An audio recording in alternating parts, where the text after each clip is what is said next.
Okay, lovely people, we'll do a Sabbath deep dive because the subject at the moment hasn't been totally resolved. Not totally. The most famous scripture, really, for saying that the old laws have been done away with is Colossians 2. So we'll first look at it with the New World Translation, then we'll look at it with a few other Bible hubs. I think that's only fair. So we'll bring up Colossians.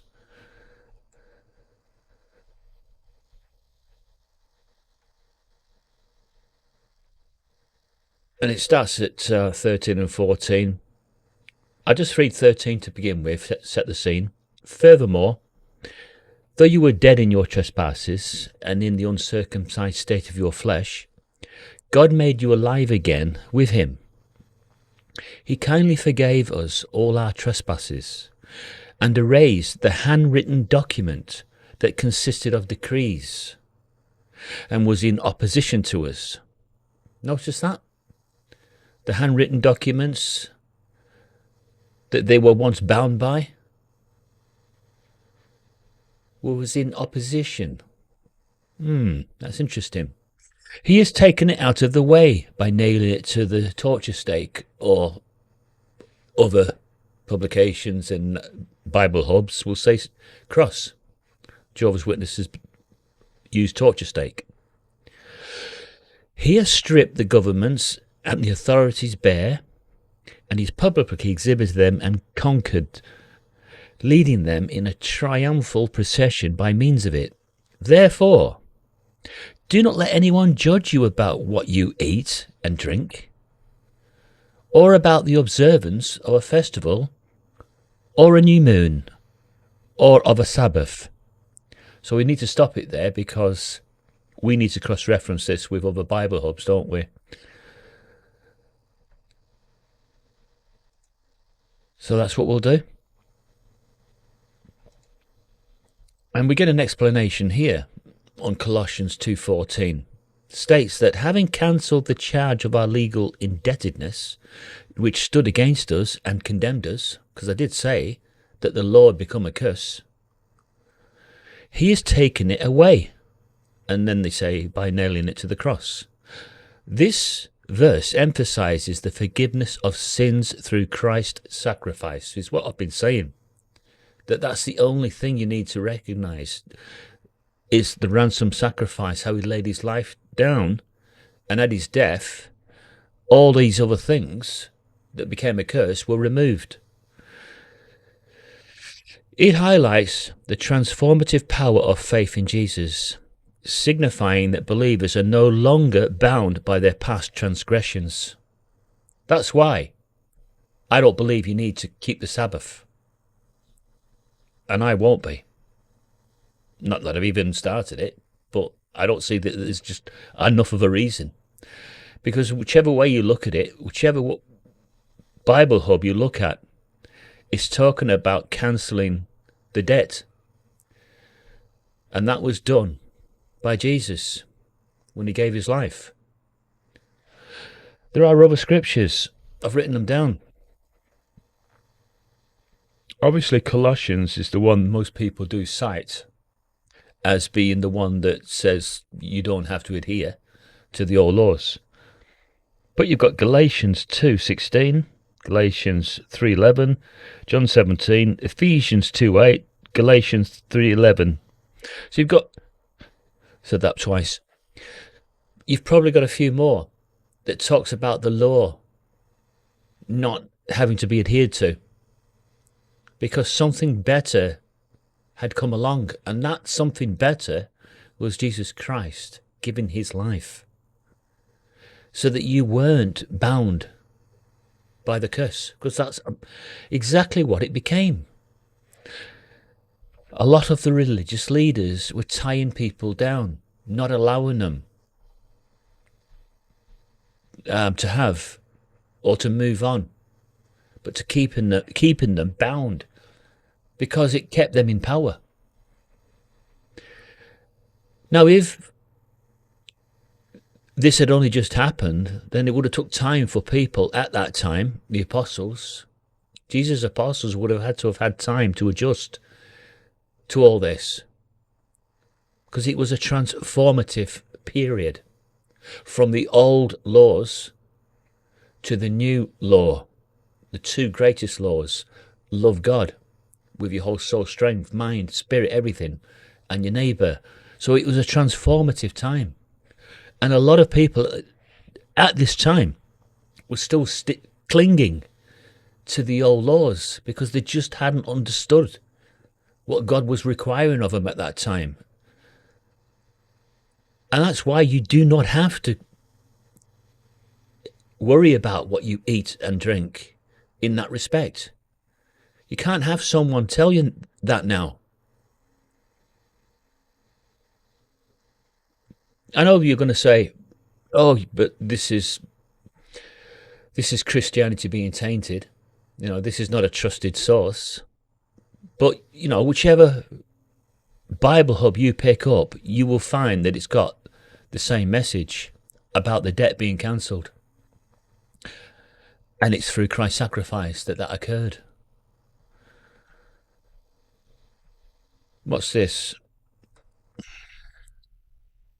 Oh, I hate this, because every time you click on something, they want you to subscribe to it.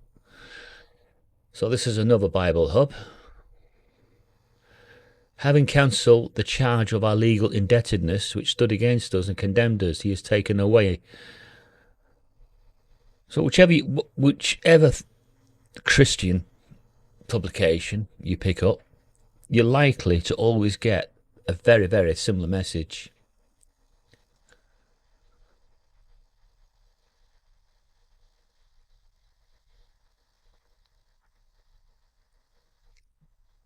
This one here is probably worth looking at. Having wiped out the handwriting of requirements. Well, that is in the Bible, yes. That was against us, which was contrary to us. He has taken it out of the way, having nailed it to the cross, as most Bible hubs will say. So what I'm saying is, people, there are too many examples of why the old laws should no longer be followed. You see, following those old laws is like being a Pharisee. It's like tying yourself down. It's like saying that you can't progress spiritually, which you can't do. And you can't offer up a direct sacrifice to God anymore. You can't do it. He doesn't hear any prayer that doesn't come through Jesus Christ. I've told you this before. Nobody comes to the Father except through the Son. It is absolutely pointless setting time aside every week if Jesus Christ is not involved in that process. If you're not offering up any kind of prayer to him, you're trying to go directly to the Father. The Father does not hear you.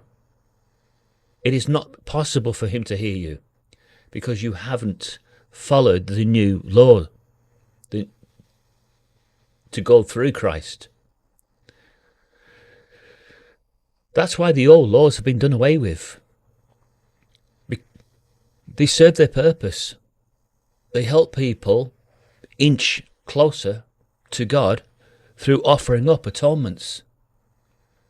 They couldn't get anywhere near having a relationship with God if they hadn't offered up those atonements, because man's sin was so great. We were so unclean in God's eyes. But Christ made us cleaner, a lot cleaner, but only if we accept his ransom sacrifice. And that's why I'm absolutely 100% positive that you do not need to celebrate the Sabbath. You are not going to put any smile on God's face if you do not adhere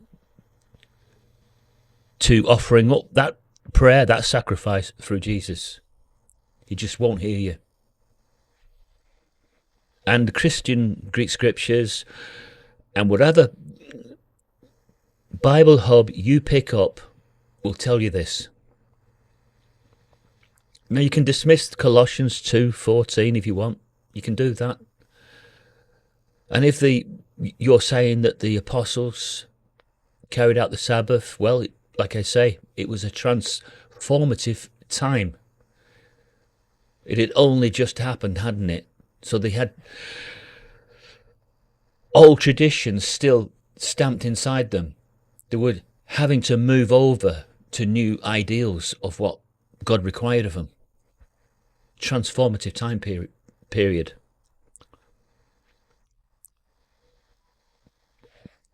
Yeah, I can go into other scriptures that talks about the law being something of the past, but I think that the Colossian scripture says it all.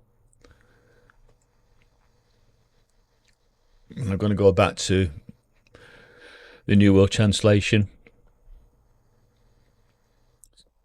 So 16 is saying, therefore, do not let anyone judge you about what you eat and drink. So are you doing that? Are you judging people because they don't celebrate the Sabbath?